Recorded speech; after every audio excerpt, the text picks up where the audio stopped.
Magandang araw po sa inyo lahat. Sana matapos yung panoorin itong aking vlog ay makapag-subscribe kayo sa aking YouTube channel. At sana itong vlog kong ito ay ma-share nyo sa inyong mga kaibigan, sa inyong mga kasamahan at importante sa inyong mga co-teachers. At sana matapos yung panoorin itong vlog ko ay sana pakihit na rin yung notification bell para every time na nagkakaroon ako ng bagong vlog ay madali kayong manonotify. Alam nyo, yung palaging request ng Sir Bong, kasi dyan sa mga vlogs ko ay marami nang lumalabas na ads. Sana pag lumalabas yung mga ads, huwag nyo siyang i-skip. Papanoorin nyo ng buong buo lahat ng ads na lumalabas dyan sa aking vlog. Pwede ko bang asahan yan sa ating mga kaguruan? Maraming salamat sa inyong lahat. Alam nyo, nagiging concern nating lahat yung suspension of classes. Lalo na kapag nagkakaroon ng malakas o matinding pagulan, lalo na kapag may bagyo or may heavy rainfall na tinatawag. Kapag may ulan na, alam nyo, sa gabi pa lang or sa madaling araw, nagtatanong na agad yung ating mga estudyante, yung ating mga parents, na-experience yan ni Sir Bong, nag-chat-chat kay Sir Bong, nag-PPM kay Sir Bong yung ating mga estudyante, hindi ba? Yung ating mga parents, nagtatanong sila kaagad kung meron bang suspension of classes. Alam mo, yung mga parents natin, nagtatanong palagi agad kung may pasok ba o wala, kasi nga, iniisip nila yung safety, safety ng kanilang mga anak. Parang nabubulol ako. Alam nyo, mahirap talaga kung mayroong heavy rainfall o yung talagang matinding pagbuhos ng ulan na karaniwan kasi na biglaang nararanasan, minsan nasusurprise tayo, na nararanasan natin. Alam nyo, hindi lang sa Metro Manila, kahit sa maraming lugar sa buong Pilipinas. Tama ba yung observation ni Sir Bong? Ang normal na ginagawa ng ating mga parents at estudyante, kapag merong malakas na pagulan ay maaga pa lang, nakaabang na sila sa announcement ng DepEd authorities, hindi ba? Nag-aabang sila sa social media, yung iba nakikinig ng radyo, doon sa announcement ng kanilang LGU through their respective mayors para alamin kung may suspension of classes. Alam nyo, dear students, dear parents, at maging yung ating mga guro, merong DepEd order guidelines sa pagsususpinde ng klase or pagka-cancel ang pasok ng ating mga bata sa paaralan. Alam nyo, itong DepEd order na ito ay issued ng ating DepEd Secretary, Vice President Sara Duterte. Yung ating DepEd Secretary, yun ang sinasabi ko. At dapat ito ay sundin at gawing batayan ng suspension of classes. Alam niyo, kung walang official announcement ang ating DepEd Authority o yung ating LGU, o maging yung principal katulad ni Sir Bong, ang magiging basihan ng ating mga parents, ang magiging basihan ng ating mga estudyante, ng ating mga guro ay itong sinasabi ni Sir Bong na DepEd order.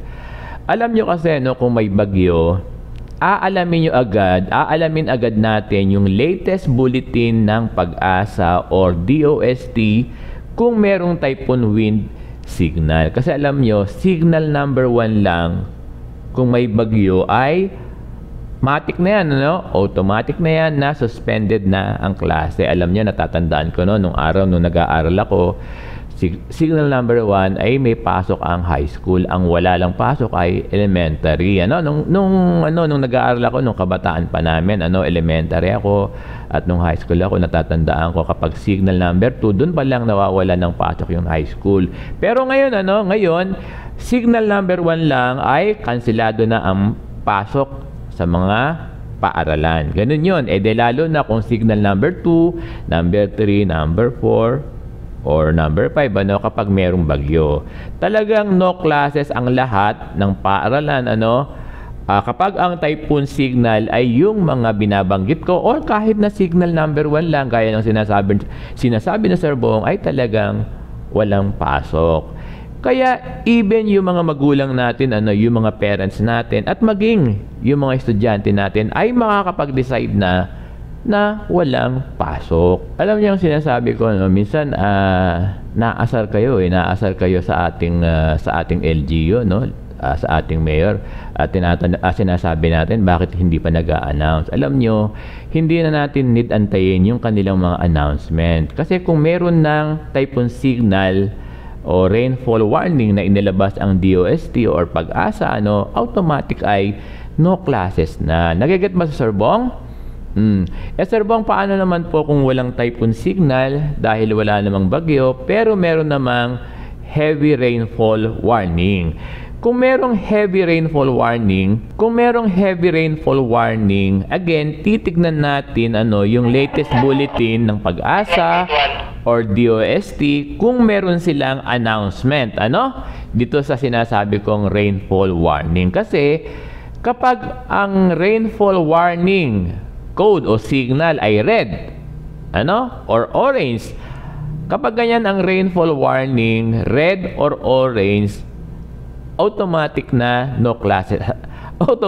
Automatic na no classes agad or suspendido ang klase agad sa lahat ng paaralan sa junior high school at senior high school. Alam nyo, maging kung merong flood warning, kasi maraming lugar ang binabaha, kung merong flood warning, alam nyo, matik na ito na no classes. At kung may declared na earthquake, matik na rin ito na no classes agad. Alam niyo, kapag minsan inaabot sa school yung mga bata na nagkaroon ng earthquake, ay dapat papauwiin na yung ating mga bata sa kanilang mga tahanan kasi automatic na no classes agad yon. Alam niyo, yung mga principals, katulad ni Sir Bong, meron kaming discretion base doon sa DepEd order ng suspension of classes kung meron kaming mga local emergencies sa mga respective school namin. Anong ibig sabihin, Sir Bong? Halimbawa, nagkaroon ng power failure dito sa Caloocan High School, pwede akong mag-suspend agad ng klase. Magpapauwi kami ng mga estudyante kasi walang kuryente. Pwedeng mag-declare ng suspension ng klase ang mga principal sa kanilang school. Yun ang ibig sabihin ni Sir Bong. Alam niyo, marami pang emergency situation sa paaralan na pwedeng discretion na lang ng principal ang i-apply para mag-suspend ng klase. Nagiget ba si Sir Bong? Again, ang suspension ng classes ay maaring ibase na sa existing DepEd order. Kung may typhoon signal, kung may heavy rainfall warning na red or orange, may baha or may lindol, kung ganito ang mga situation, even yung mga parents natin, even yung mga estudyante natin, ay pwede na kayong mag-decide na wag nang pumasok or wag nang papasukin yung inyong mga anak. Kung walang mga typhoon signal or heavy rainfall warning, maaaring magantay tayo ng mga official announcements sa ating mga LGU or DepEd authority. So, maliwanag ba ito sa ating mga estudyante, sa ating mga magulang, and even sa ating mga guro?